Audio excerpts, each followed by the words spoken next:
Mom, I'm sorry. I've been thinking I might need to drop out of college. I just can't afford it anymore. What do you mean? Shouldn't you be able to get by with $3,000 a month? Isn't what I send you enough? Wait, Mom, you've never sent me anything, have you? What did you say? Her shocking words hit me like a punch. I was sure I'd been sending her money every month. There's only one explanation for this. Anger started to boil up within me. The person I decided to confront was, my name is Beatrix. I lost my husband early, and I've been raising my daughter Anita all by myself. Our life together has always been a stretch. I never had time or money to worry about my appearance. Did I look so miserable? Occasionally, my mother-in-law would look at me with disdain. Beatrix, can't you at least try to improve yourself a little? Your hair, your clothes, you look, well, a bit shabby. I'm sorry, I'll try to do better. It hurts to be criticized, but she was right. I had no choice but to accept her words. I've never let myself get angry or snap back at her. In the spring of a certain year, my daughter Anita was accepted to her dream college. It was a far commute from home, so she decided to live on her own. Anita, I'll do my best to send you money, so you have to do your best to study. Don't push yourself too hard. Remember, your health comes first. Mom, that's my line. I'll work part-time too. Don't worry about sending me money. Her thoughtful words filled my heart. Anita had grown up to be such a kind child, even though our life had been tough compared to her friends and other families. I wanted to support Anita and make her college life as fulfilling as possible. I didn't want her to have to worry about money. So I worked harder than ever before. $3,000 a month. That was my goal. If I could send her that much, she wouldn't have to work a part-time job. My mother-in-law noticed my efforts and spoke to me. So you're sending money to Anita? Can you really afford it? I hope that doesn't mean less for us. You know we rely on your support. I had always been grateful to my father-in-law when he was alive, and after his death, I continued to support my in-laws out of gratitude. Don't worry, I've taken on more jobs, so I'll still be able to give you your share. Oh, I see. That's fine then. After losing my husband, my income was unstable, and I guess my mother-in-law was worried. I understood her concern, so I never thought about reducing my contribution to my in-laws. Supporting my in-laws and sending money to Anita, it was more than $3,000 in total. Still, I managed to send it all, even if it meant cutting back on my own food and clothing expenses. Working all day and night was tough, but the messages from Anita always encouraged me. Mom, I've made friends. Mom, there's this weird professor, but the class is so interesting. Mom, I didn't do well in class today and got scolded, but I'll keep trying. Reading such an innocent message from Anita, I could sense she was enjoying her college life. Any exhaustion I felt just blew away. I felt proud of myself, believing that my hard work was for her happiness. But over time, messages from Anita became less and less frequent. A few months later, her cheerful messages had stopped completely. Whenever I reached out with worry, she would only respond with a short, "I'm okay." Could it be that she was having so much fun at college that she had forgotten about her mother?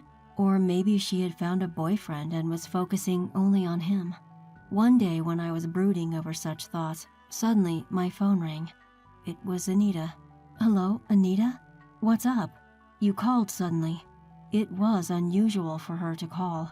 Maybe it was because we always had face-to-face conversations at home, but Anita rarely called, even after she started living alone in college. Most of her contact with me was through text messages. Yeah, I'm sorry, Mom. What happened? Is there something wrong? Anita sounded down. I could tell something was wrong, so I focused on her voice coming from my smartphone. I ran out of money. I'm thinking maybe I should quit college. What? Anita's words were so unexpected that I couldn't help raising my voice. What do you mean you're out of money? I'm sorry, I tried my best. Anita's voice was trembling as if she was about to cry. I had been sending her $3,000 every month without fail. It wasn't enough for luxury, but she shouldn't be struggling to the point of having to quit college. She was also supposed to be working part-time. I never imagined that she would say she was out of money. Could she have gotten involved with some bad friends and skipped studying to spend all her money?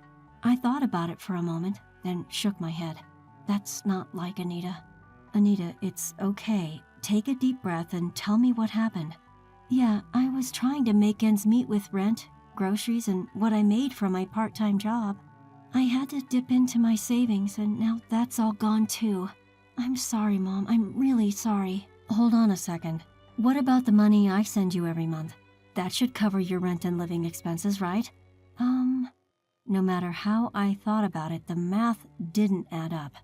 If she was spending her salary and my remittances and even had to touch her savings, something was seriously wrong.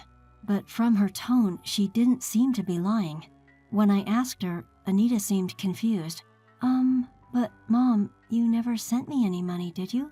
What did you just say? Anita's words were so shocking that I found myself shouting again. That's impossible. I've been sending you $3,000 every month. Did you check properly?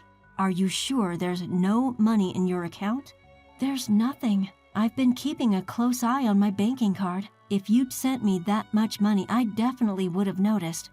The shock hit me like a punch to the head, making me feel dizzy. It was clear that Anita hadn't been receiving the money, and it was causing her a lot of trouble. You don't need to drop out of college. I'll send the money right away, so don't worry. Do you have something to eat today? Are you okay? You're not getting sick, are you? I'm fine. I switched to a job where I get meals, and my friends have been worried about me. They've been sharing some food with me. That's great. You have good friends. We need to thank them next time. But, Mom, you're already having a hard time. I don't want you to struggle anymore because of me. So, that's why you didn't tell me until the situation got this critical. Thank you, but listen, for me, seeing you in such a difficult situation is much worse, so please, leave the rest to me. With that, Anita finally let out her emotions and started crying. I wondered when was the last time I heard her cry like this. After comforting Anita and hanging up the phone, I immediately took action. Driven by a growing anger, I decided to confront my mother-in-law, who lived nearby. Oh my, what's the matter, Beatrix? Showing up without a call? How rude. Never mind that. What have you been doing with the money I've been giving you each month? What? That money, of course, is for living expenses. As soon as I mentioned the money, I noticed my mother-in-law's face twitched for a moment. I'm talking about the money for Anita. I was giving that to you too, right? The remittance to Anita was not directly transferred by me into her account. I've been handing it directly to my mother-in-law who lives nearby, who offered to make the transfer herself when she learned it was for Anita. So I have been giving her an additional $3,000 for Anita's remittance. I would have declined if it was only about transferring the money, but there was a reason I didn't. That's because she said, I want to contribute to my granddaughter too. That's what you said, right? I trusted you and gave you the money, but what do you mean you didn't transfer it? My mother-in-law had convinced me with that. Even though she was getting money from me, I thought it was her kindness toward Anita and trusted her. What are you talking about? I've been transferring money to Anita's account every month. Yes, I have. Please stop lying so blatantly. Anita has told me that she never received any transfers. Oh my, for her to lie like that. What kind of child is she? Beatrix, maybe it's your parenting that's the problem. Excuse me? Hearing my own daughter being called a liar made me feel a rush of blood to my head. But if I lost my temper and forgot myself here, it would play right into her hands. I told myself to calm down, took a deep breath, and spoke again. Anita doesn't lie. If you insist on this, show me the bank statements where you made the transfers. I threw those away a long time ago. Listen, by checking Anita's account history, it's easy to see whether you really transferred the money or not. Even after knowing this, are you still going to call Anita a liar? Anyone could think of this, but when I said this, my mother-in-law seemed at a loss for words. She huffed again, muttering stubbornly under her breath. So persistent. I took a deep breath and said, "If you insist that you transferred the money, we should let the police investigate." "What? The police?" The mention of the police made her previously defiant face turn pale. "The police? Isn't that a bit dramatic?" "It's not. This is about money. You said you transferred it, but it didn't show up. That sounds like a crime to me. We need to get it properly investigated." I don't think we need to go that far." "Well, then I'll contact them now." "No, stop. I was wrong." As I pretended to call the police, she lunged to snatch the phone from my hands. She missed and stumbled, then fell down and started crying. I never expected the mere mention of the police to have such an effect. In reality, I wasn't sure if the police would do anything in a situation like this, where it was obvious that a family member was involved. But the word police itself seemed to weigh heavily on her. Despite her sobbing, I felt nothing. Anita, who had tried so hard not to cry, was the one who had suffered. According to her subsequent confession, she had always loved shopping. She probably had a shopping addiction, although she didn't seem to realize it. She told me tearfully about how her husband had once cut up her credit cards, and how difficult it was for her.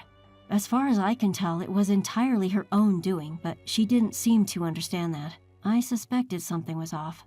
My mother-in-law kept getting the same amount of money even after he passed away, but I started getting requests for money earlier than expected.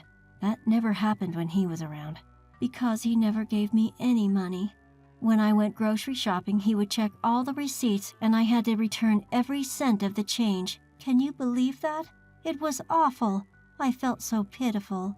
I couldn't begin to understand what she thought was pitiful and didn't bother trying.